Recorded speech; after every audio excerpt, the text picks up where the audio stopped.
बिस्मिल्लाहिर्रहमानिर्रहीम। अस्सलामु अलैकुम वरहमतुल्लाहि वबरकातुहू।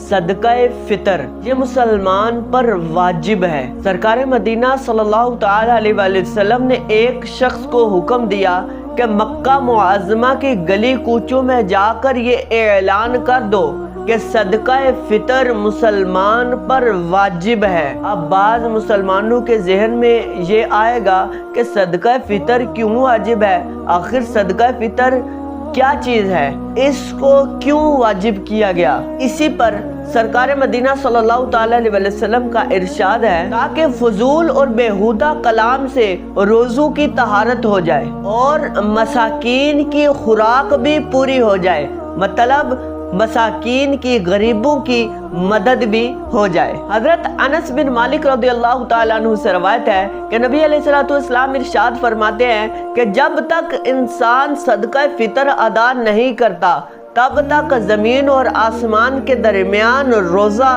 मुअल्लक कर दिया जाता है, मतलब रोज़े को लटका दिया जाता है। सदका फितर उन तमाम मुसलमानों पर वाजिब है जो साहिबे नसाब हों और जिसके पास 7.5 तोला सोना और 52.5 तोला चांदी या उस जितनी रकम या उस जितनी मालियत उसके पास मौजूद हो तो सदका फितर वाजिब हो जाता है। और इसके अलावा सदका फितर के वाजिब होने के लिए आकिल और बालिग की शर्त नहीं लगाई जाती कि बंदा आकिल होगा तो सदका फितर अदा करेगा, बालिग होगा तो सदका फितर अदा करेगा।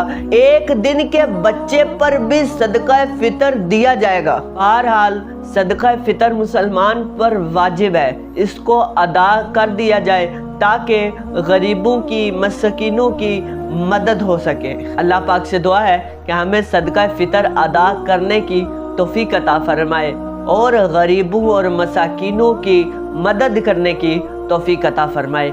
आमीन बिजाह नबीजिल आमीन सल्लल्लाहु तआला अलैहि वसल्लम।